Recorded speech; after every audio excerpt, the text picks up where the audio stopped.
তো এই চ্যাপ্টার থেকে তোমাদের সাধারণত 8 নম্বরের কোশ্চেন হয়, একটা থাকে এমসিকিউ, দুটো ভিএসএ থাকে, 2 নম্বরে একটা অঙ্ক আছে, আর লাস্টের দিকে অর্থাৎ গ্রুপ ডিতে তোমাদের এখান থেকে 3 নম্বরে একটা প্রমাণ করতে দেয়। তো এই চ্যাপ্টারটা সাধারণত অন্য অন্য চ্যাপ্টারগুলোর থেকে একটু সহজ, আর এখানে যে অঙ্ক আছে সেটাও তোমরা খুব সহজে করতে পারবে যদি একবার একটু ভালো করে প্র্যাকটিস করে নাও আর একটু বুঝে নাও। তো আর কথা বাড়াবো না, এবার আমি এই চ্যাপ্টারটা স্টার্ট করছি, ভালো করে বোঝো। গ্যাসের আচরণ, এখানে বলতে গেলে এখানে আমাদেরকে কয়েকটা ভৌত রাশি গ্যাসে জানতে হবে। গ্যাসে সাধারণত আমরা কি কি পরিমাপ করি তারই ভৌত রাশি আমাদেরকে এখানে জানতে হবে। তো আমরা এখানে সাধারণত গ্যাসের কি কি পরিমাপ করতে আমরা পারবো সেটা আগে বোঝো। আমরা গ্যাসের চাপ পরিমাপ করতে পারি, ঠিক আছে, গ্যাসের আয়তন পরিমাপ করতে পারি, উষ্ণতা পরিমাপ করতে পারি, আর মোল সংখ্যাও পরিমাপ করতে আমরা পারি। এছাড়াও আমরা গ্যাসের ঘনত্ব পরিমাপ করতে পারি, কিন্তু ঘনত্ব তোমাদের সিলেবাসে নেই, তাই এখানে আমি আর এটা বললাম না। তো এই চাপকে আমরা ডিনোট করব পি দিয়ে, আয়তনকে আমরা ডিনোট করব ভি দিয়ে, উষ্ণতাকে আমরা ডিনোট করব টি দিয়ে, আর মোল সংখ্যাকে আমরা ডিনোট করব এন দিয়ে। এগুলো এক একটা চিহ্ন, এক একটা ভৌত রাশি। এই ভৌত রাশিগুলোকে আমাদেরকে মনে রাখতে হবে, এটা প্রথম কথা। দ্বিতীয়ত তোমাদের এখান থেকে জানতে হবে চাপের এসআই একক, ঠিক আছে, চাপের এসআই একক। আমরা ছোটবেলা থেকে একটা জিনিস জানি, সেটা হলো চাপ সমান বল বাই ক্ষেত্রফল, এটা আমরা ছোটবেলা থেকেই জানি, ঠিক আছে। এবার চাপের এসআই একক এখান থেকে বার করতে হয়, তাহলে আমাদের বলের আর ক্ষেত্রফলের এসআই একক জানতে হবে। তো তোমরা ছোটবেলা থেকেই জানো যে বলের এসআই একক কি, বলের এসআই একক হয় নিউটন, বলের এসআই একক নিউটন হয়। ক্ষেত্রফলের এসআই একক কি হয়, ক্ষেত্রফলের এসআই এককটা কি হয়, মিটার স্কোয়ার। এবার একটা জিনিস ভালো করে বোঝো, তোমরা যখন 1/x², আমি ধরো লিখলাম, এই x² যখন আমি উপরে নিয়ে যাব, ভালো করে বোঝো, এটা ভগ্নাংশ আকারে আছে, এটাকে যখন আমরা উপরে নিয়ে যাব তখন এটা কি লিখবো, আমি তখন এটা লিখবো না এমনি x⁻² লিখবো, x² লিখবো, কিন্তু তার আগে একটা মাইনাস আমাকে লাগাতে হবে। এই 2 এর আগে, এই 2 এর আগে আমাকে, এই ঘাতটার আগে আমাকে একটা মাইনাস লাগাতে হবে। এখানে আমাদেরকে ওটাই করতে হবে। এটাকে আমি যদি এমনি করে লিখি যে নিউটন মিটার স্কোয়ার, আমি যদি পর আমি যদি লিখি, তাহলে এখানে আমাকে এটা -2 করতে হবে। বুঝতে পারলে, এটাই হলো চাপের এসআই একক। এখান থেকে জানতে হবে তোমাদেরকে যে 1 বার ইকুয়াল টু 101,325 পাস্কাল। হ্যাঁ, আরেকটা কথা মনে পড়লো, এটাকে কিন্তু পাস্কালও বলা হয়, ঠিক আছে। চাপের এসআই একককে নিউটন পার মিটার স্কোয়ারের পাশাপাশি, চাপের এসআই একককে নিউটন পার মিটার স্কোয়ারের পাশাপাশি এই পাস্কালটাকেও বলা হয়, ঠিক আছে। এটাকে তুমি পিএও লিখতে পারবে, এটাও মাথায় রাখো। তো এখানে আমাদেরকে এটা মনে রাখতে হবে যে 1 বার ইকুয়াল টু এত পাস্কাল। আর এখান থেকে সাধারণত তেমন কিছু মনে রাখতে হয় না, তবে আরেকটা জিনিস তুমি মনে রাখবে যে গ্যাসের চাপ পরিমাপের যে যন্ত্রটা, ঠিক আছে, গ্যাসের চাপ পরিমাপের যন্ত্র নামটা তোমাকে মনে রাখতে হবে, সেটা হচ্ছে ম্যানোমিটার। ম্যানোমিটার, ব্যাস, এখান থেকে আর কিছু তেমন জানতে হবে না। এই ভৌত রাশিগুলোকে মনে রাখবে, চাপের এসআই এককগুলো মনে রাখবে, 1 বার সমান 101,325 পাস্কাল, এটাও মনে রাখবে, আর ম্যানোমিটারটা মনে রাখবে। তো এবারে আমরা পড়বো বয়েলের সূত্র। তো দেখো, ভালো করে দেখো সূত্রটা কি বলেছে। বলেছে স্থির উষ্ণতায় আর নির্দিষ্ট ভরে, স্থির উষ্ণতায় নির্দিষ্ট ভরের গ্যাসের আয়তন গ্যাসের চাপের সঙ্গে ব্যস্তানুপাতে পরিবর্তিত হয়। এটা মানেটা কি, এটা মানে হচ্ছে যে যখন একটা গ্যাসের উষ্ণতাটা অপরিবর্তিত থাকবে, কনস্ট্যান্ট থাকবে, উষ্ণতা আর ভর এই দুটো কোনো চেঞ্জ হবে না, কনস্ট্যান্ট থাকবে, মানে এক্সাক্ট ভ্যালু আমরা জানি না, কনস্ট্যান্ট যদি থাকে তখন গ্যাসের আয়তনটা মানে ভিটা, গ্যাসের আয়তন ভি, ঠিক আছে, ভিটা গ্যাসের চাপের সঙ্গে ব্যস্তানুপাতে পরিবর্তিত হয়। সমানুপাতিক বলেনি কিন্তু, সমানুপাতিক বলে এটা হয়ে যেত, ব্যস্তানুপাতিক বলেছে, ব্যস্তানুপাতিক যেহেতু বলেছে তাহলে এখানটা কি হবে, 1/p করে দিতে হবে। এটা হলো ভি ভ্যারাইজাস 1/p, ঠিক আছে, ভি ভ্যারাইজাস 1/p, এটা হলো বয়েলের সূত্র। এবার দেখো, উষ্ণতা আর ভর কনস্ট্যান্ট ছিল, এটাকে আমরা এম দিয়ে ডিনোট করব, ঠিক আছে? এমটা হচ্ছে ভর আর টিটা হচ্ছে উষ্ণতা। উষ্ণতা এই দুটো কি হবে? কনস্ট্যান্ট। এই দুটো কনস্ট্যান্ট থাকবে, ধ্রুবক থাকবে। ধ্রুবক লিখতে পারো, অপরিবর্তিত লিখতে পারো, কনস্ট্যান্টও লিখতে পারো, কোনো অসুবিধা নেই, এটা নিয়ে কোনো চিন্তা করার দরকার নেই। এবার আমরা কি করব দেখো, ভালো করে বুঝো, এই সূত্রটাকে আগে ভালো করে বুঝো। এখানে যদি চাপটা বাড়ানো হয়, চাপ যদি বাড়ে তাহলে আয়তন কমবে, আর চাপ যদি কমানো হয় তখন আবার আয়তন বাড়বে। মানে কি বুঝতে পারলে না? যদি এটা এমনি থাকতো, আমি সাপোজ বোঝাচ্ছি, ঠিক আছে? যদি এটা ভি ভাইরাস পি থাকতো তাহলে কি হতো? তাহলে আয়তন বাড়লে চাপও বাড়তো, আবার আয়তন কমলে চাপও কমতো, আবার চাপ বাড়লে আয়তনও বাড়তো, চাপ কমলে আয়তনও কমতো। এটা তো ব্যস্তানুপাতিকে আছে, এখানে তো উল্টো হবে, এখানে তো কেসটা উল্টো হবে। এখানে আমি যদি চাপ বাড়াই তখন তো আয়তন কমবে, আর যদি আয়তন আমরা বাড়াই তখন আবার চাপ কমবে। বুঝতে পারলে না? চলো প্র্যাকটিক্যালি দেখাচ্ছি, প্র্যাকটিক্যালি এবার বুঝবে। দেখো এই যে আমি বোতলটা নিলাম, বোতল আমি চাপটা বাড়াচ্ছি, ঠিক আছে? দেখো ঠিক করে, বোতল আমি চাপটা বাড়াচ্ছি, দেখো আয়তনটা কমে গেল, কমে গেল তো। এবার দেখো, এবার আমি চাপটা কমাবো, দেখো তখন আবার আয়তন বেড়ে যাবে। চাপটা আমি বাড়াচ্ছি, দেখো আয়তন তখন কমে যাচ্ছে। আর যখন আমি চাপটা যখন কমাবো, চাপ যখন আমি কমিয়ে দেবো, আয়তন আবার আগের মতো ফিরে আসছে, আয়তন মানে আবার বেড়ে যাচ্ছে। এটাই হয়েছে বয়লের সূত্র। আশা করছি বুঝাতে পেরেছি। তো এবার আমরা এর যে গাণিতিক রূপটা, এটাকে আমরা বার করব। তো দেখো, এই যে সমানুপাতিক আছে, এই যে ভ্যারাইজাস আছে, এটা আমরা যদি ইকুয়াল টু সাইনে আনতে হয় তখন এখানে আমাদেরকে একটা কনস্ট্যান্টকে আনতে হবে। তো সেটাই করছি আমরা, ভি ইকুয়াল টু বা ভি ইকুয়াল টু কনস্ট্যান্ট আমরা কে এখানে ধরলাম, ঠিক আছে? Into 1/p। এই কেটা হচ্ছে কনস্ট্যান্ট, কেটাকে এখানে সাইডে লিখবে যে কে সমান ধ্রুবক। আর এই যে পি আছে, পিটাকে আমরা ভির সঙ্গে গুণ করে দেবো, পিভি করে দেবো। তাহলে পিভি সমান কি হয়ে যাবে? পিভি সমান এখানে দেখ আছে, তাহলে এটা কেই হবে। তো এই যে এটা বেরোলো, এখান থেকে আমাদেরকে বয়েলের সূত্রের গাণিতিক রূপটা আমরা এখান থেকে বার করব বাকিটা। তাহলে এটা থেকে আমরা যেটা বুঝতে পারছি যে গ্যাসের চাপ আর আয়তনের গুণফল সবসময় ধ্রুবক হবে। গ্যাসের চাপ আর আয়তনের গুণফল ধ্রুবক, এটা আমরা এখান থেকে বুঝতে পারছি। এবার দেখো প্রাথমিক অবস্থায় গ্যাসের যে মানে প্রাথমিক অবস্থায় এটা কি হবে আর অন্তিম অবস্থায় কি হবে সেটা আমরা এবার বার করব। তো প্রাথমিক অবস্থায় আমরা কি নাম দেব? এখানে তো আমরা ভ্যালু জানি না। তো প্রাথমিক অবস্থায় এটাকে আমরা ধরছি P1V1। প্রাথমিক অবস্থায় P1V1টা কি হবে? পিভি সমান কনস্ট্যান্ট ছিল, P1V1 এখানে কনস্ট্যান্টই হবে, এখানে ধ্রুবক হবে। মানে প্রাথমিক চাপ আর প্রাথমিক আয়তনের গুণফলক এখানে ধ্রুবক হবে।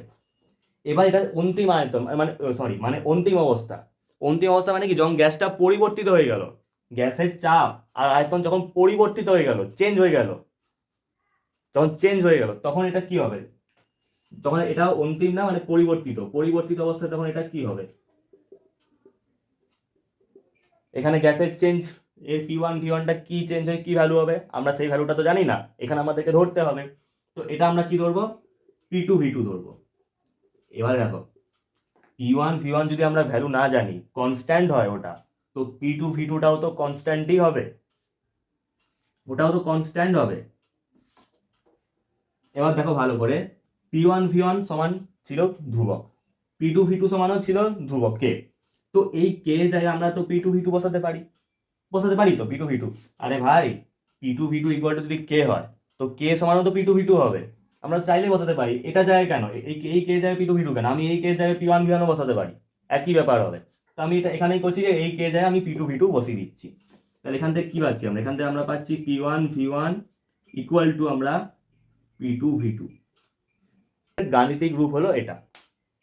তো এই সমীকরণটা খুব কাজে লাগবে, আগেও বলছি এটা অঙ্কর জন্য লাগবে, অঙ্কের সময় কিন্তু এই সমীকরণটা অঙ্কের জন্য লাগবে।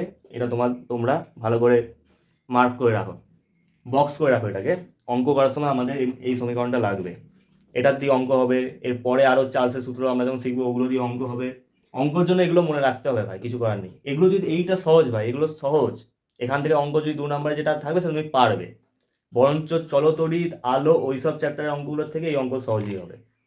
এই অঙ্ক আমরা পরের ভিডিওতে ডিসকাশন করবো, আপাতত এই ভিডিওতে আমরা এখন থিওরিগুলোকে পড়বো।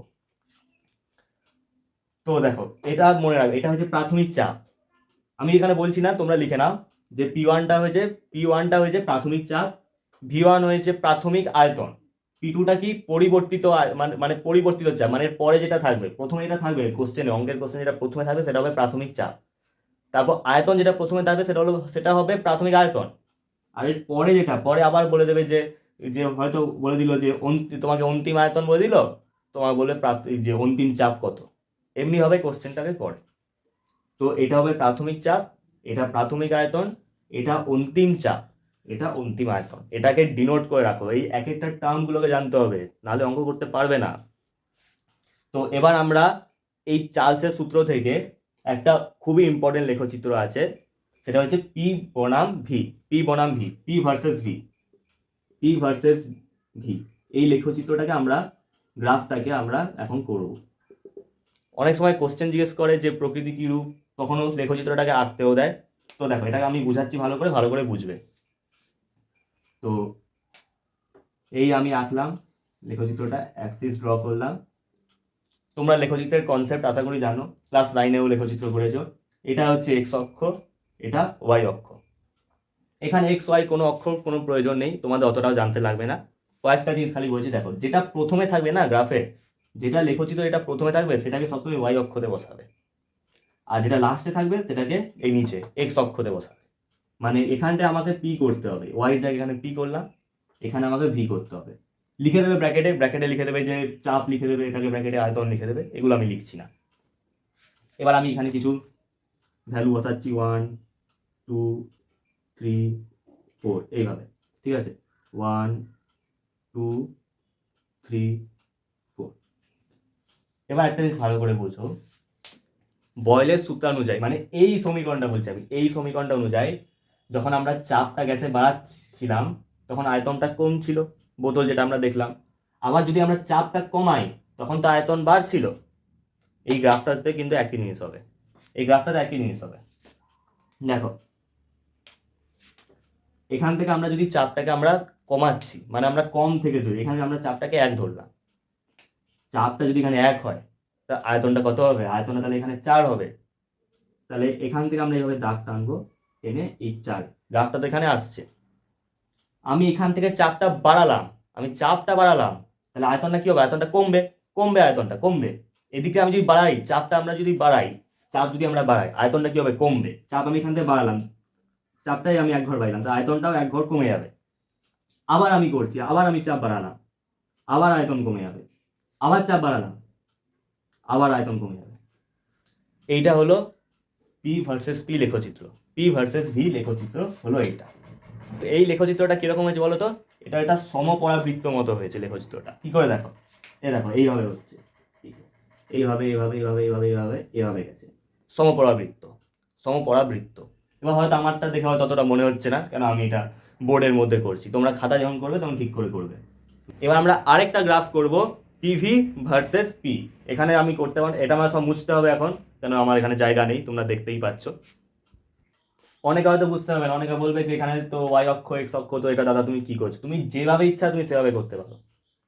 আচ্ছা এবার আমি এই গ্রাফটাতে বলছি আমি কি করে করছি, দেখো এই যে পিভি ভার্সেস পি বলেছি, ঠিক আছে, এই আমি গ্রাফটা আঁকলাম, এই আমি গ্রাফটা আঁকলাম, ঠিক আছে। এবার আমি এখানে পিভি বসাতে পারি, এখানেও পি বসাতে পারি, যেটাই আমি এখানে বসলাম। এবার এখানে আমি তোমরা যেটা বলছো সেটা আমি করবো, এখানে এক্স অক্ষ বসালাম, এখানে ওয়াই অক্ষ বসালাম। আমি যদি দিকটা দেখিয়ে দিই, এই অভিমুখটা যদি দেখিয়ে দিই, তাহলে একই জিনিস হচ্ছে, বইয়ের মধ্যে ওটাই করেছে। বইয়ের মধ্যে খালি এখানে অভিমুখটা দেখিয়ে দিয়েছে যে এটা এক্স অক্ষ বরাবর এখানে পি আছে, আর ওয়াই অক্ষ বরাবর এখানে পিভি আছে। আর এটা আমি এখানে লিখতেই পারি, ওয়াই জায়গায় এখানে আমি পিভি লিখতেই পারি, এখানে এক্স এর জায়গায় পি আমি লিখতেই পারি, কোনো ভুল হয়নি, সব ঠিক আছে। এইভাবেই করতে পারো, ওভাবেও করতে পারো, কোনো অসুবিধা হবে না। তো যাই হোক আমি এইভাবে, এখানে আমি এইভাবেই করছি, যখন তোমরা এত বলছিল তোমরা, যাই হোক, তো তোমাদের যাতে বুঝতে একটু সুবিধা হয় তো আমি এইভাবেই করছি এখানে, ঠিক আছে। এটা হচ্ছে এখানে আমি পিভি করলাম, নিচেরটা পি হবে, তো নিচেরটা আমি এখানে পি করলাম, এই বরাবর পি আছে, এই বরাবর পিভি আছে। এবার এখানে এই লেখচিত্রের ক্ষেত্রে এখানে কি হবে দেখো, পিভি ইকুয়াল টু কনস্ট্যান্ট জানতাম, আর নিচে আবার চাপ দিয়েছে, তাহলে চাপ আর আয়তনের গুণফল, চাপ আর আয়তনের গুণফল যদি এখানে কনস্ট্যান্ট হয়, তাহলে এটাকে আমরা যদি উত্তপ্ত করি, এই গ্যাসটাকে যদি আমরা উত্তপ্ত করি, তাও তো কোনো পরিবর্তন হবে না। ঠিক আছে, গ্যাসটাকে আমি কত টেম্পারেচারে উত্তপ্ত করলাম, আমি সাপোজ বোঝানোর জন্য বলছি, গ্যাসটাকে আমি T1 ডিগ্রি সেন্টিগ্রেড উষ্ণতায় উত্তপ্ত করলাম, তাতে কি গ্যাসের কোনো পরিবর্তন হবে, চাপ আয়তনের কিছু কি পরিবর্তন হবে, একই থাকবে। পিভি আর পি একই থাকবে, ঠিক আছে। T1 ডিগ্রি সেন্টিগ্রেডে, T1 ডিগ্রি সেন্টিগ্রেডে পি আর ভি একই থাকবে। তারপর আমি আবার এই যে T1 ডিগ্রি সেন্টিগ্রেড যেটা আছে এটাকে আমি তখন T2 করব, এটাকে আমি T2 এবার করব, আর উষ্ণতাটাকে আমি বাড়ালাম, উষ্ণতাটাকে আমি আরো বাড়ালাম। এটা T1, ঠিক আছে, এটা T1 ডিগ্রি সেন্টিগ্রেড, এটা T2। তাও কি পরিবর্তন হবে? তাও তো কিছু হবে না, কারণ পিভি ইকুয়াল টু কনস্ট্যান্ট। কনস্ট্যান্টকে তুমি যতই উত্তপ্ত করো ও তো অমনিই থাকবে, ও তো কেই থাকবে। আমরা তো এক্স্যাক্ট ভ্যালুটা তো আমরা জানি না, তো এক্স্যাক্ট ভ্যালুটা যদি আমরা জানতাম তাহলে হয়ে যেত। সেইভাবে আমরা যে কত টেম্পারেচারে উত্তপ্ত করছি সেই এক্স্যাক্ট ভ্যালুটাও আমাদের কাছে নেই। সেই জন্য আমরা টেম্পারেচার প্রথমে T1 ডিগ্রি সেন্টিগ্রেড ধরলাম, T1 থেকে T2টা বড়, সেই জন্য উপরে যখন আমরা এটা যখন আরো বাড়াবো ওটাকে আমরা T2 ডিগ্রি সেন্টিগ্রেড ধরলাম। এই গ্রাফ অনুযায়ী তুমি বুঝতে পারছো যে T1 ডিগ্রি সেন্টিগ্রেড মানে কত, মানে T1 যে T2 থেকে ছোট এটা তুমি গ্রাফ অনুযায়ী বুঝতে পারছো। তাহলে এখানে আরেকটা জিনিস তোমাদেরকে লিখতে হবে, যে ব্র্যাকেট এখানে দেখাতে হবে যে T2 greater than T1। T2 টেম্পারেচারটা T1 টেম্পারেচার থেকে তো বড়, এই উষ্ণতাটা তো বেশি, এই উষ্ণতাটা তো কম। প্রথমে এখানে তুমি যদি 100 ডিগ্রি টেম্পারেচারে উত্তপ্ত করলে কিছু হলো না, তাহলে তুমি পরের বার কি 100 কি কত করবে, 80 ডিগ্রি টেম্পারেচারে উত্তপ্ত করবে কি করবে না?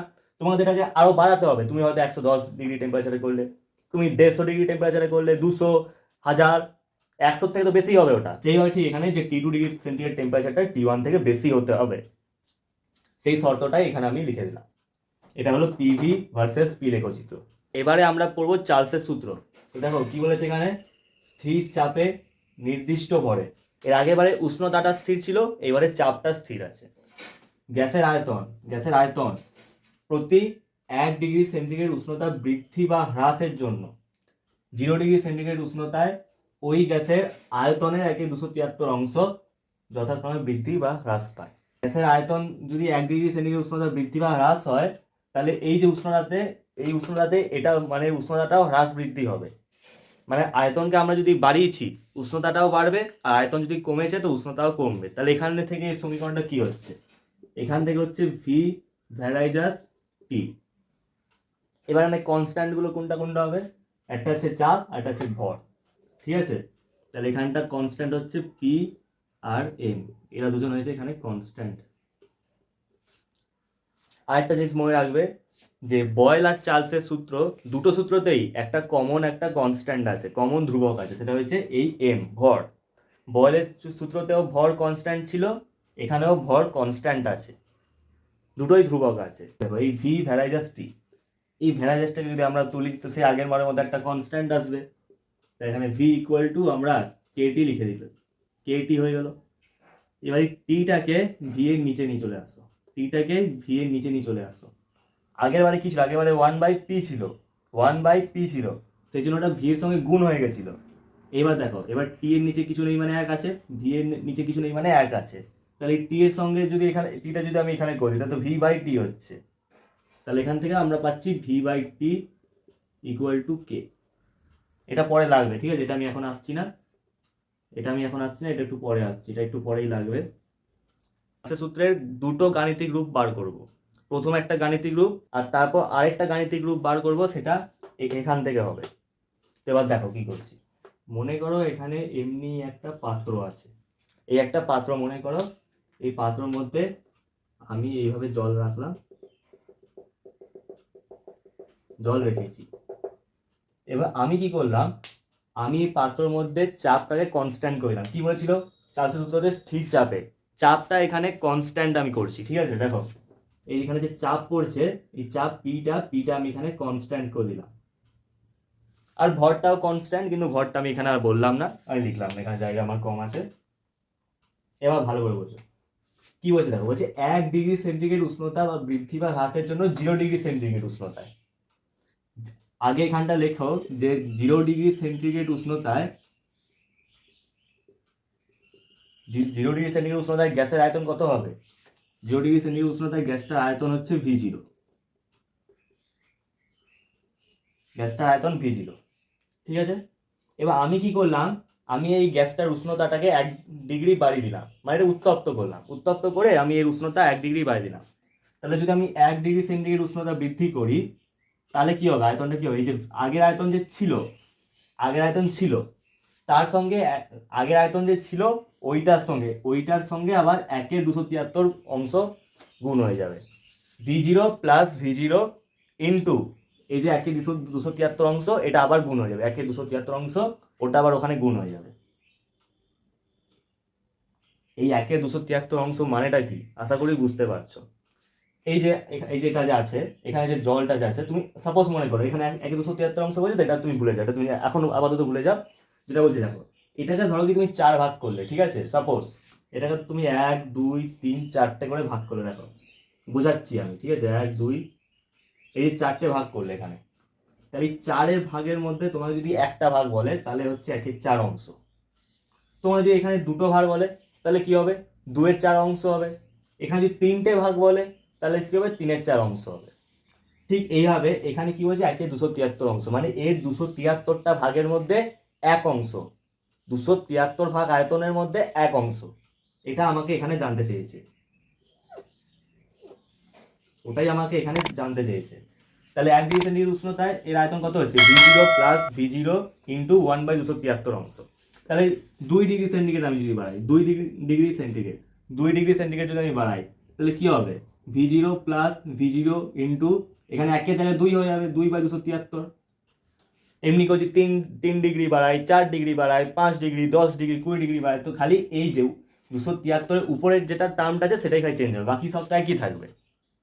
এবার আমাকে যদি বলে টি ডিগ্রি সেন্টিগ্রেড মানে কি, যেটা আমরা ভ্যালুটা এখনো জানি না, মানে আমরা যতই বসাবো, আমরা 1000 ডিগ্রি সেন্টিগ্রেড বসাতে পারি, 100 ডিগ্রি সেন্টিগ্রেডও বসাতে পারি, টি ডিগ্রি সেন্টিগ্রেড, ঠিক আছে। তো এখানে আমি যদি টি ডিগ্রি সেন্টিগ্রেড উষ্ণতা বৃদ্ধি করি, এখানে গ্যাসের আয়তনটা আমাদের কি হবে, ভিটি। 0 ডিগ্রি সেন্টিগ্রেড উষ্ণতায় গ্যাসের আয়তন ছিল V0। 1 ডিগ্রি সেন্টিগ্রেড উষ্ণতায় গ্যাসের আয়তন কি ছিল, এইটা তো ছিল, কিন্তু এই যে 1 ডিগ্রি উষ্ণতায় গ্যাসের আয়তন, এই কথাটাকে আমরা কি দিয়ে ডিনোট করবো, V1। 2 ডিগ্রি সেন্টিগ্রেড উষ্ণতায় এটা হবে V2 নিচে। তাহলে এখানে টি ডিগ্রি সেন্টিগ্রেড উষ্ণতা আছে, এখানে আমি কি করলাম, ভিটি করলাম, ভিটি ইকুয়াল টু যেটা ছিল সেটাই লেখো, V0 into V0 plus V0 into এই 2/273 অংশ, এটার জায়গায় আমাদের লিখতে হবে T/273। এবার এখান থেকে V0টাকে কমন নিই না, তাহলে এখান থেকে আমরা পাচ্ছি ভিটি equal to 1 plus T/273 V0। এটাই হয়েছে চার্লসের সূত্রের গাণিতিক রূপ, ঠিক আছে। এবার এখান থেকে আমরা আরেকটা গাণিতিক রূপ বার করবো, দাঁড়াও 1 মিনিট। এটাও কিন্তু অঙ্কের জন্য লাগবে, আবার বলে দিচ্ছি, এটা অঙ্কের জন্য কিন্তু লাগবে। এখান থেকে আমরা এই সূত্রটা থেকে আরেকটা গাণিতিক রূপ আমরা বার করব, কিন্তু এখন 1 মিনিট দাঁড়িয়ে যা, এখানে একটা ইয়ে আছে। আচ্ছা, এই টি এর জায়গায় এই যে টিটা আছে, এটাকে আমরা যদি -T ডিগ্রি সেন্টিগ্রেড বসাতাম তাহলে কি হতো, চলো এটা আবার করে দেখি। টি ডিগ্রি সেন্টিগ্রেড, এখানে যে আমরা 1 ডিগ্রি সেন্টিগ্রেড বসাচ্ছি, 2 ডিগ্রি সেন্টিগ্রেড বসাচ্ছি, এটা তো আমরা উষ্ণতাটাকে বৃদ্ধি করছি। আমাদের যদি উষ্ণতাটাকে হ্রাস করতে হয়, কমাতে হয়, তখন তো আমরা মাইনাস করবো, -1 ডিগ্রি সেন্টিগ্রেড করবো, -2 ডিগ্রি সেন্টিগ্রেড করবো। ঠিক একইভাবে এখানে টি ডিগ্রি সেন্টিগ্রেড ছিল, এটা আমরা যদি হ্রাস করি তাহলে কি করবো, -T ডিগ্রি সেন্টিগ্রেড করবো। তো এই -T ডিগ্রি, এই টিটা যখন মাইনাস হবে তখন কি হবে, আমি নতুন করে লিখছি না, তোমরা লিখে নাও, এটা আগে লিখে নাও, তারপর এটা করো, যে -T ডিগ্রি সেন্টিগ্রেড উষ্ণতা, এখানে -T ডিগ্রি সেন্টিগ্রেড উষ্ণতা করলে কি হবে, তাহলে এইটা মাইনাস হয়ে যাবে, মাইনাস হবে কেন, এখানে -T ছিল, এখানটা -T ছিল, এখানে প্লাস আছে, এখানে মাইনাস আছে, তো এই মাইনাসটা তো এখানে চলে আসবে, এখানে চলে আসবে, এখানে মাইনাস হয়ে যাবে, সেই জন্য এটা একেবারে কি হবে, -T, এখানে V0 মাইনাস হয়ে যাবে, এখানটাও মাইনাস হয়ে যাবে। এই হলো আরেকটা সমীকরণ, এই দুটোই আছে, আর এখানটা V-T লিখবে, ঠিক আছে, এখানে V-T লিখবে, ব্যাস এটা হলো। এবার এখানে আরেকটা জিনিস তোমাকে জানতে হবে, সেটা হচ্ছে পরম শূন্য উষ্ণতা। পরম শূন্য উষ্ণতাটা কি, দেখো এই -T ডিগ্রি টেম্পারেচারটাতে দেখো ভালো করে বোঝো, আমরা যদি এই -T ডিগ্রি সেন্টিগ্রেডের জায়গায় আমরা যদি টি ডিগ্রি সেন্টিগ্রেডে, মাইনাসটা তুমি আগে বাদ দেখো, টি ডিগ্রি সেন্টিগ্রেডে যদি আমরা এখানে নিচে কত আছে 1/273, মানে 273 ভাগ আয়তনের এক অংশ। এবার এখানে আমি যদি 273 যে আছে এর উপরে আমি যদি 273 লাগাই, 273-এর উপরে যদি 273 ডিগ্রি টেম্পারেচার আমরা যদি উষ্ণতাটাকে করি, উষ্ণতা যদি আমরা 273 ডিগ্রি সেন্টিগ্রেড বাড়াই, তাহলে সেক্ষেত্রে কি হবে, সেক্ষেত্রে ভাবো এখানে 273, নিচেও 273, আমি বললাম যে মাইনাসটাকে বাদ দাও, মাইনাসটাকে এখন বাদ দাও, এখন আপাতত বাদ দাও, এটাকে প্লাসই ধরো, এটাকে প্লাসই ধরো, ঠিক আছে। এখানে এবার যদি আমি 273 বসাই তাহলে কি হবে, 273 ডিগ্রি সেন্টিগ্রেড যদি আমি এখানে বসাই তো এখানে 273 কেটে গিয়ে এখানে 1 হয়ে যাবে, তাহলে 1 + 1 2 V0 হয়ে যাবে। মানে কি, যেটা আগের ছিল 0 ডিগ্রি সেন্টিগ্রেড উষ্ণতার আয়তনটা V0 ছিল, মানে প্রথমে যে আয়তনটা ছিল সেটা V0 ছিল, সেটা ডবল হয়ে যাবে, দ্বিগুণ হয়ে যাবে। পরম শূন্য উষ্ণতা বলা হয় -273 ডিগ্রি সেন্টিগ্রেড টেম্পারেচারটাকে।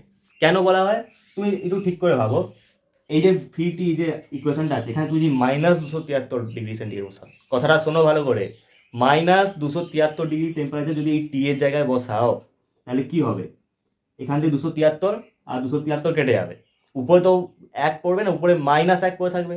আচ্ছা আমি করেই দেখাচ্ছি। তো দেখো এখান থেকে আমি যদি -273 ডিগ্রিটা বসাই তাহলে ভি -273 ইকুয়াল টু কত হচ্ছে দেখো, 1 প্লাস -273/273, এখানটা V0 হয়ে গেল। ওকে, এখান থেকে 273 কেটে গেল, থাকলো কত, এখানে -1 থাকলো। কেন, এখানে মাইনাসটা আছে, আগের বারে কি হয়েছিল, আগের বারে তো এখানে তো 273 যখন আমরা বসে এখানে তো মাইনাস ছিল না, 1 হয়েছিল, এখানে তো মাইনাস আছে ওখানে, তাই এখানে -1 হবে। এবার দেখো ঠিক করে, এখান থেকে আমরা কি পাচ্ছি, এখান থেকে 1 -1 এখানে 0 হয়ে যাচ্ছে, 0 সঙ্গে তোমার এবার V0 থাকুক, এখানে ভিটি থাকুক, এখানে 273 থাকুক, যাই থাকুক না কেন, 0 সঙ্গে তুমি যেটা গুণ করবে সেটা 0ই হয়ে যাবে। তো এখানে 0 সঙ্গে V0 যদি গুণ হয় অবভিয়াসলি এখানে 0 হয়ে যাবে, এখানে 0 হয়ে যাবে, 0 হয়ে যাবে। তাহলে এখানে দেখো 273 ডিগ্রি টেম্পারেচারের আয়তনটা কত বেরোলো, 0। 273 ডিগ্রি সেন্টিগ্রেডে এখানে 0 বেরোলো, এটাই হলো পরম শূন্য উষ্ণতা। তো খাতার মধ্যে একটা পয়েন্ট নোট করে রাখো যে -273 ডিগ্রি সেন্টিগ্রেড টেম্পারেচারটাকে পরম শূন্য উষ্ণতা বলা হয়। আর এটা তুমি ক্যালকুলেশন করে দেখিয়ে দিতে পারো। যদি বলে যে কেন পরম শূন্য উষ্ণতা বলা হয়, তখন তুমি চার্লসের সূত্রানুযায়ী এখানে উপরে লিখবে যে চার্লসের সূত্রানুযায়ী প্রথমে এটা লিখবে, তারপর এই যে সমীকরণটা, এই সমীকরণটা আগে লিখবে, তারপর এটার জায়গায় এই ভ্যালুটা বসাবে, মানে 273 বসাবে টি এর জায়গায়, -273 টি এর জায়গায় আগে, তারপর বসাবে, বসিয়ে তারপর এটাকে বার করবে, ব্যাস হয়ে গেল। আর কি আছে এখানে, আর তো কিছুই নেই। ভি আর -T ডিগ্রি সেন্টিগ্রেড উষ্ণতার যে একটা গ্রাফ হয় সেই গ্রাফটা দেখবো, কিন্তু গ্রাফ দেখার আগে আগে আমি এটা করে দিয়ে যাবো, এটা মাস্ট, এটা আগে করে দিচ্ছি, আর এটা মুছছি, এই জায়গাটা মুছছি আমি। আচ্ছা এখান থেকে যখন তোমরা লিখবে না, এখানটা লিখবে যে চার্লসের সূত্রের বিকল্প রূপ, এটা বিকল্প রূপ, এর আগেরটা গাণিতিক রূপ ছিল, ওই গাণিতিক রূপেরই এটা একটা বিকল্প রূপ। আগেরটা তো আমরা অঙ্ক করতে পারতাম, এবার যেটা আমি বার করব, যে ফর্মুলাটা তোমাদেরকে এখানে আমি বার করে দেখাবো, ওই ফর্মুলাতেও অঙ্ক হবে, আরো সহজে হয়ে যাবে। যে কোনো ফর্মুলাতে তুমি করতে পারো, তো দুটো ফর্মুলাই তোমাদেরকে লাগবে, জানতে হবে, সেই জন্য দুটো পদ্ধতিতেই দেখাচ্ছি। তো দেখো এখানটা আমরা কি পেয়েছিলাম, যে V/T = K, মানে কি, কোনো গ্যাসের আয়তন আর ওই গ্যাসের উষ্ণতাকে যদি আমরা ভাগ করে দিই তাহলে সেটা আমরা ধ্রুবক পাবো, ঠিক আছে। এবার ঠিক আগের মতো যেখানে বয়লের সূত্রটা আমরা যেমনি করে প্রাথমিক চাপ, প্রাথমিক আয়তন করছিলাম, এখানেও প্রাথমিক আয়তন আর প্রাথমিক উষ্ণতা করব। তাহলে এখানে প্রাথমিক অবস্থায় কি হবে, প্রাথমিক অবস্থাতে কি হবে, তো প্রাথমিক অবস্থায় এখানে কি হবে, এই V/T-টাকে এখানে আমরা V1/T1, এখানে V1/T1 = এখানে ধ্রুবকই হবে।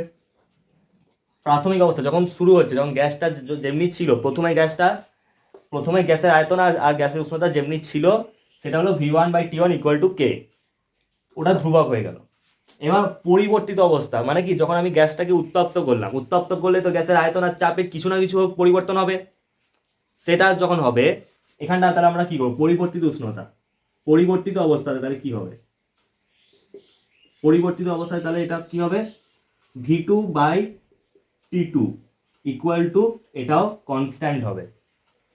প্রাথমিক অবস্থায় যদি V1/T1 যদি কনস্ট্যান্ট হয়, তো পরিবর্তিত অবস্থায় V2/T2টাও তো কনস্ট্যান্টই হবে। ধ্রুবকটার আবার কি পরিবর্তন হবে, ধ্রুবক ছিল প্রথমে, ধ্রুবকই থাকবে।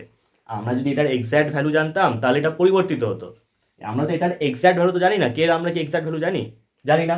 V1 এর আমরা এক্স্যাক্ট ভ্যালু জানি এখন, জানি না। T1 এর এক্স্যাক্ট ভ্যালু জানি, জানি না। আমরা জানি না বলে আমাদেরকে ধরে নিতে হবে এগুলো। এখানে আমরা প্রমাণ করছি এটাকে, এই সূত্রটাকে আমরা, চার্লসের যে বিকল্প রূপ, ওই সূত্রটাকে আমরা বার করছি, সেই জন্য আমাকে এখন ধরতে হবে, আমার কাছে তো ডেটা নেই। এবার ঠিক আগেরবারের মতো এখানে কে আছে, এখানেও কে আছে, এবার এই কে এর জায়গায় আমরা V2/T2 বসাতেই পারি, কারণ এটাও কে আছে, এটাও কে আছে, আমরা বসাতেই পারি চাইলে। তাহলে এখান থেকে আমরা কি পাচ্ছি, V1/T1 = V2/T2, এই হলো আমাদের চার্লসের সূত্র, চার্লসের সূত্রের বিকল্প রূপ। আগেরটা দিয়েও অঙ্ক হয়, এটা দিয়েও অঙ্কই হবে, তাই এই দুটো সূত্রই মনে রাখতে হবে। এই দুটো সূত্র দিয়ে কিন্তু এবারে অঙ্ক আসবে, এই দুটো সূত্র দিয়ে এবারে অঙ্ক আসবেই, তুমি ধরে রাখো। কারণ এর আগের বারে মানে 2024-এর মাধ্যমিকে পিভি ইকুয়াল টু W/M/RT যে সমীকরণ আছে, ওই সমীকরণটা এখন পরে আসবো, এখন তোমরা এখনো পড়োনি। ওই সমীকরণটা দিয়ে অঙ্ক চলে এসছে। তো আমার মনে হয় যে এই সমীকরণ দিয়ে এবারে কিন্তু কিছু না কিছু একটা অঙ্ক আসবে 2025-এ। তো এইটা ভালো করে বক্স করে রাখো। দুটো টেম্পারেচার আছে T1 আর T2, ওটাকে তোমাকে কেলভিন স্কেলে কনভার্ট করতে হবে। মানে কি, এই যে চ্যাপ্টারটা, এই চ্যাপ্টারে যতই ডিগ্রি সেন্টিগ্রেড দিয়ে উষ্ণতা দিক না কেন, ডিগ্রি সেলসিয়াস দিয়ে উষ্ণতা এখানে দেবে। কেলভিন স্কেলটাকে কি কে দিয়ে ডিনোট করে তুমি জানো? কেলভিন স্কেলে যদি ওটা তোমাকে কনভার্ট করে দেওয়া থাকে তাহলে তো ঠিকই আছে, ওটাই বসিয়ে দেবে। যদি না থাকে তখন তোমাকে ওটা কনভার্ট করতে হবে। কি করে কনভার্ট করবে? 273 দিয়ে যোগ করতে হবে। সাপোজ ধরো আমি ফর্মুলাটা লিখে দিচ্ছি, কেলভিন স্কেল আর সেলসিয়াস আর কেলভিন স্কেলের মধ্যে যে সম্পর্কটা সেটা লিখে দিচ্ছি। T equal to 273 plus small T Kelvin, এটা হচ্ছে সমীকরণটা। এটাও কিন্তু একটা গুরুত্বপূর্ণ সূত্র। এটা তোমার সূত্র সাধারণত এটা তোমাকে লিখতে লাগবে না, খালি একটা জিনিস মনে রাখবে, সেলসিয়াস স্কেল মানে সেন্টিগ্রেড স্কেলে যেই টেম্পারেচারটা থাকবে এটাকে তোমাকে কেলভিনে কনভার্ট করে নিতে হবে। যেটা কেলভিনে থাকবে সেটা কিছু করতে হবে না। তোমার কোশ্চেন এমনি দেবে যে স্থির উষ্ণতা এই গ্যাসের ধরো তোমার স্মল টি, এটা মান তোমার বলে দিয়েছে 300, ধরো পরীক্ষা হলে বলে দিয়েছে যে 300 কেলভিন, এমনি একটা টেম্পারেচার তোমাকে কোশ্চেনটাতে আছে, এই চ্যাপ্টারের কোশ্চেনে 300 কেলভিন টেম্পারেচার আছে, তাহলে ঠিক আছে। কেলভিনে আছে এককটা, ঠিক আছে। যদি কেলভিনে না থাকে, এটা যদি কেলভিনে না থেকে এটা যদি ডিগ্রি সেন্টিগ্রেডে থাকে, তখন তোমাকে কেলভিনে কনভার্ট করতে হবে। এই 273 দিয়ে যোগ করতে হবে, তাহলেই কনভার্ট হয়ে যাবে।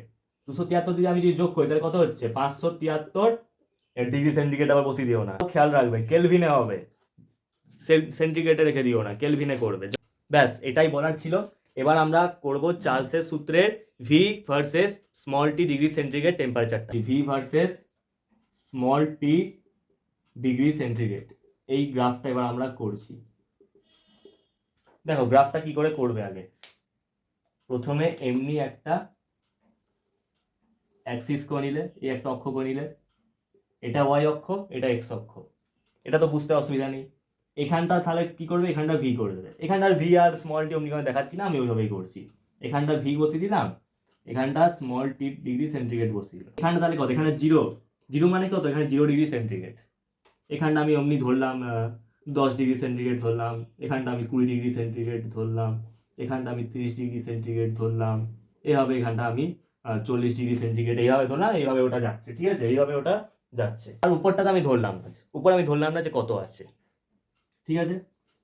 এবার এখানে একটা ভালো করে একটা জিনিস বুঝো, আমি তোমাদেরকে একটু আগেই দেখালাম যে -273 ডিগ্রি সেন্টিগ্রেডটা ছিল পরম শূন্য উষ্ণতা, চার্লসের সূত্র। আমরা এই গ্রাফটা যে করছি এটা বয়েলের সূত্র থেকে নয়, চার্লসের সূত্র থেকে করছি। তো চার্লসের সূত্রের ক্ষেত্রে যেহেতু -T ডিগ্রি সেন্টিগ্রেডটা আমাদের মানে পরম শূন্য কোথায় হয়েছিল? পরম শূন্য হয়েছিল 273 ডিগ্রি সেন্টিগ্রেড টেম্পারেচার হয়েছিল। তাহলে আমাদেরকে গ্রাফটা 273 ডিগ্রি সেন্টিগ্রেড টেম্পারেচারে করতে, মানে কোথায়, ঠিক কোনখানটা হবে? এখানে হবে। এখানে কেন হবে? এটা তো 0 ডিগ্রি সেন্টিগ্রেড, -273 ডিগ্রি। যদি 273 ডিগ্রি সেন্টিগ্রেড তাহলে ওই দিকে যেতাম, -273 ডিগ্রি তাহলে এদিকে আসবে। এটুকু আশা করি গ্রাফের কনসেপ্ট জানো। আজ না জানো তাই এখানে বলছি, দেখো ঠিক করে মনে করে দেখো, এই যে গ্রাফটা হয়, এটা এক্স অ্যাক্সিস হয়, এটা ওয়াই অ্যাক্সিস হয়, এটা এক্স ড্যাশ হয়, এটা ওয়াই ড্যাশ হয়, ঠিক আছে। এবার এখানটা যখন 1 2, ঠিক আছে, 2 3 যখন হয়, উপরে যখন 1 2 3 যখন করো, এইদিকে যখন আসো, গ্রাফটা যখন এই যে পোর্শন, এই পোর্শনে যখন তুমি আসো, তখন সেটা তোমাকে মাইনাসে করতে হয়। এখানটা হবে -1 -2 -3 করতে, আবার নিচের দিকেও তাই, নিচের দিকেও -1 -2 করতে, -3 করতে। তাহলে এই পোর্শনে আমি আসছি, তো -273টা তো এখানেই হবে। এটা তো জানো তুমি, এটা তো জানো নিশ্চয়ই, -273 ডিগ্রি সেন্টিগ্রেডটা এখানে হবে। তাহলে এখানটা আমাকে, এই জায়গাটা ধরো আমি সাপোজ এখানে দেখাচ্ছি -273 ডিগ্রি সেন্টিগ্রেড এইখানটা আছে। ব্যাস, এবার কিছু নেই, এবার এখানে আমি গ্রাফ টানছি একটা, এখান থেকে এইভাবে আমি একটা এইভাবে গ্রাফ টানলাম, আর এখান থেকে আরেকটা গ্রাফ টানলাম। কেন গ্রাফটা টানলাম? এখানটা আয়তন আছে আর এখানটার টেম্পারেচার আছে। এবার আমাদের চাপটা তো কনস্ট্যান্ট ধরেছিলাম আমরা, এই যে চাপ, এই চাপটার নাম দিলাম P1 আর এই চাপটার নাম দিলাম P2।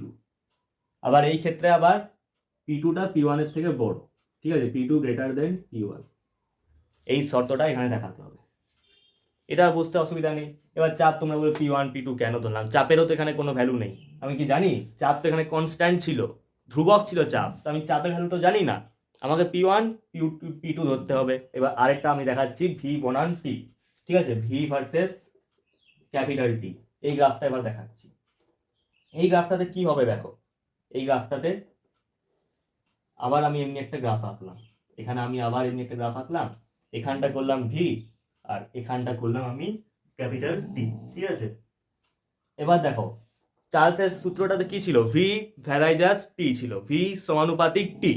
ভি সমানুপাতিক টি মানে কি, আয়তন আমি যদি বাড়াই চাপ মানে টেম্পারেচারটাও বাড়বে, আয়তন যদি কমাই টেম্পারেচারও কমবে, তাহলে এই এটার মূল বিন্দুগামী হবে। কেন, আমি যদি এইভাবে এই যে আয়তনটা আমি যদি এইভাবে বাড়তে থাকি টেম্পারেচারও বাড়তে থাকবে, তার মানে এটা মূল বিন্দুগামী দিয়েই বেরোবে।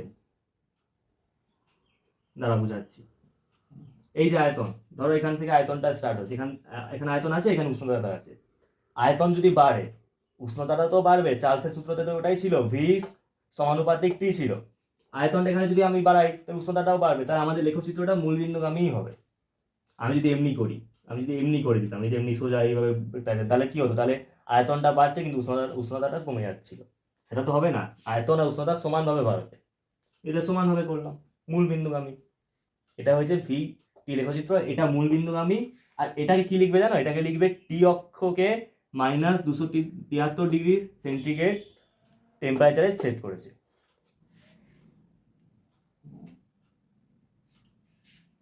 আচ্ছা এটা তো মূল বিন্দুগামী, এটাকে লিখে নেবে নিচে, ঠিক আছে, লিখবে কিন্তু যে মূল বিন্দুগামী সরল রেখা, আমি কিন্তু লিখছি না এখানে। আর এখানটা লিখবে টি অক্ষে -273 ডিগ্রি সেন্টিগ্রেডে প্রত্যেকটা সরল রেখা ছেদ করছে, দেখো P1 ছেদ করছে, P2 ছেদ করছে, এখানে আমি যদি এটা আরো বাড়াই P3 P4 P5 করি সব এখানেই ছেদ করবে, এটা পরম শূন্য উষ্ণতা চার্লসের সূত্রতে পাওয়া গেছিল, এখানে ছেদ করবে। ব্যাস এই ছিল। তো দেখো আজকের ভিডিওটা আমি এতদূর পর্যন্তই রাখলাম, এর পরের পার্টটাতে আমরা যে বয়েল আর চার্লসের সমন্বয় সূত্র আছে, তারপর যে অ্যাভোগাড্রো সূত্র আছে, তারপর গে লুসাকের গ্যাস আয়তন সূত্র, এগুলো আমরা এর পরের পার্টেরগুলোতে করব। আর আজকে এই পার্টে অঙ্ক করালাম না, তোমরা অনেকে হয়তো ভাববে যে আমি কেন অঙ্ক করালাম না, তো একটাই কথা বলবো যে অঙ্ক আমরা আমরা একবারে করব, আমি একেবারে অঙ্ক করাবো, থিওরিগুলোকে আগে পড়িয়ে নেবো, পড়িয়ে নিয়ে তারপর অঙ্কগুলো করাবো। সূত্রগুলোকে আমি বক্স করে দিয়েছিলাম, তোমরা আশা করি বক্স করে রেখেছো, তোমরা এই সূত্রগুলোকে ভালো করে রেডি করে রাখো, এক একটা টার্মস কোনটা কি সেটাকে ভালো করে ফোকাস করো, আশা করছি এখানে আর কোনো অসুবিধা হবে না। গ্রাফগুলো দেখিয়েছি, গ্রাফগুলো মোটমাট এখন পারবে, আর বয়লার চার্লসের সূত্র তো তোমরা পারবেই, আশা করছি পারবেই, এত বোঝানোর পর তো ঠিক আছে। আজকের ভিডিওটা এত দূরে আমি রাখলাম, আর কথা বাড়াচ্ছি না, এর পরের পার্টটা তোমরা ঠিক এখানেই ক্লিক করলে পেয়ে যাবে যখন ওটা আপলোড হয়ে যাবে।